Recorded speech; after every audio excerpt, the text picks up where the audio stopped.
The Roman soldiers thought they'd broken her. They'd flogged the Iceni queen publicly, assaulted her daughters, and stolen her lands. But as Boudicca stood before 100,000 warriors in 60 AD, flames from burning Roman settlements still visible on the horizon, she raised her sword and unleashed a revenge so brutal it would nearly drive Rome out of Britain forever. In just days, she burned 3 cities to ash and slaughtered 70,000 Romans, making her the most dangerous enemy Rome had ever faced on British soil. Want more videos like this? Don't forget to subscribe, like and drop a review. Britain, 61 CE. Before she became legend. Before she burned 3 Roman cities to ash. Before she led 100,000 warriors in the greatest rebellion Rome ever faced. Boudicca was just a woman who refused to kneel. This is her story. 30 CE. Boudicca was born into the Iceni tribe of eastern Britain. Her name meant victory, and she would live up to it. But first, she had to catch a chicken. She married Boudicca, king of the Iceni. Together, they ruled a prosperous kingdom. They had 2 daughters, vast lands, and gold enough to make Roman emperors jealous. Life was good. Too good. 30 CE. Boudicca was born into the Iceni tribe of eastern Britain. Her name meant victory, and she would live up to it. But first, she had to catch a chicken.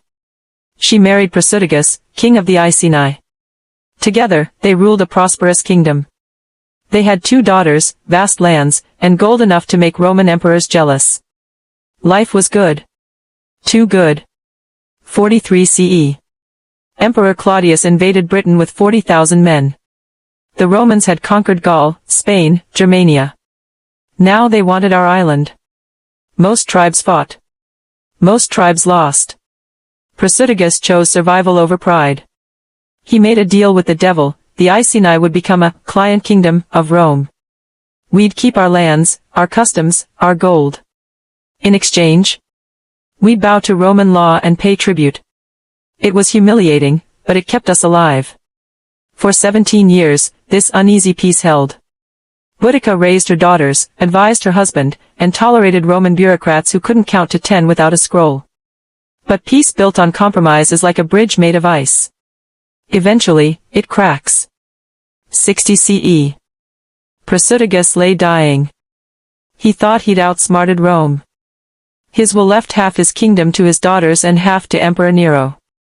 He believed this would protect his family. He was wrong. Roman law didn't recognize female inheritance. As far as they were concerned, the entire kingdom now belonged to Nero. Boudicca and her daughters? They were just inconvenient. They flogged Boudicca. Her daughters, the Romans violated them. The Iceni nobility were beaten, their lands seized, their people sold into slavery. Rome wanted to make an example, to show what happens when Britons forget their place. But Rome made a miscalculation. They thought they'd broken her spirit. They'd actually forged it into steel. Boudicca sent word to every tribe that had suffered under Rome. The Trinovans, whose temple was destroyed. The Catavilani, whose lands were seized. The message was simple, enough. The timing was perfect. Rome's governor, Suetonius Paulinus, was 250 miles away in Wales, burning Druid temples. Britain's south was defended by scattered garrisons. Boudicca had an open road to revenge. History didn't record her exact words. But we know what she said. She reminded them of every humiliation, every stolen child, every murdered husband. She showed them her scars. She asked them, would they die on their knees, or fight on their feet? For freedom! Londinium.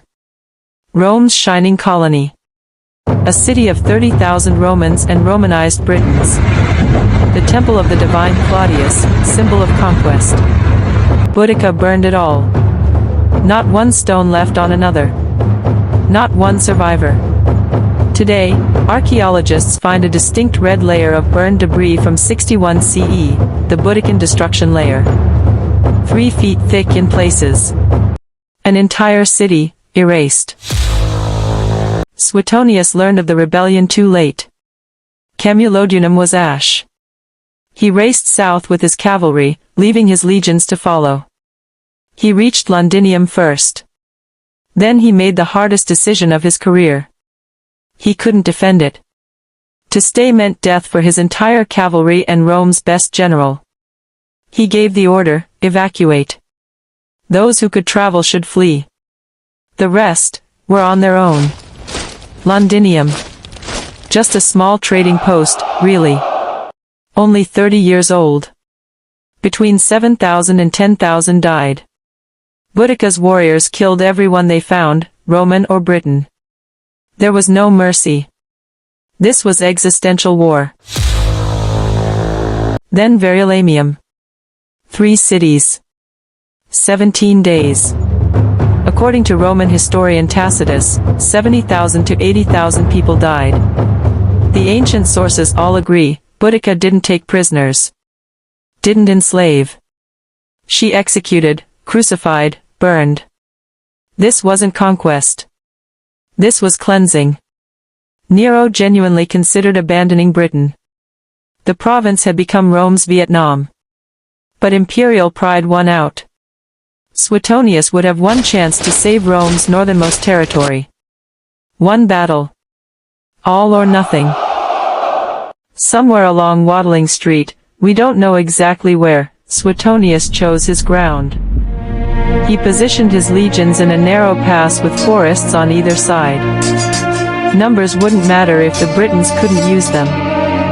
It was brilliant. And Boudicca walked right into it. For hours, Boudicca's warriors charged. They fought with desperate courage. But courage doesn't defeat mathematics. In that narrow pass, 10,000 disciplined Romans were worth 100,000 brave but disorganized Celts. And the wagons. The wagons they'd brought to watch the victory became a death trap. 80,000 Britons died that day, men, women, and children. Roman casualties? Tacitus claims 400 dead, perhaps 1,000 wounded. Even if he exaggerated, the ratio was catastrophic. The sources disagree on the details. Tacitus and Dio both say she took poison. She'd seen what Rome did to captured enemy leaders, paraded through streets, strangled in prison. She wouldn't give them the satisfaction. Her daughters made the same choice. They never found her body. Rome got its victory but not its prize. Somewhere in Britain, Boudicca is buried in an unmarked grave. Some say beneath platform 10 of King's Cross Station. Others say it's lost to time. Perhaps that's fitting. Rome won the battle, but Boudicca won immortality. Suetonius's revenge was merciless. He nearly exterminated the Iceni tribe. Only when his brutality threatened to spark new rebellions did Nero replace him. Britain remained Roman for 350 more years. They built roads, cities, Hadrian's Wall. They wrote history, but they couldn't erase her. She became everything, symbol, myth, inspiration. Queen Elizabeth I identified with her. The suffragettes invoked her name. Today she's on coins, statues, bad TV movies, and apparently, energy drinks. She would probably find this hilarious. Did she succeed? She destroyed 3 cities, killed 80,000 enemies, and nearly drove Rome from Britain. But she lost the war and her people paid in blood. So, no.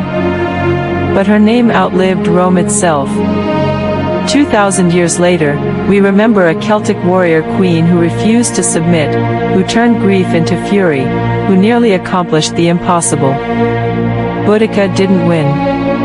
But she was never forgotten. And sometimes, that's victory enough.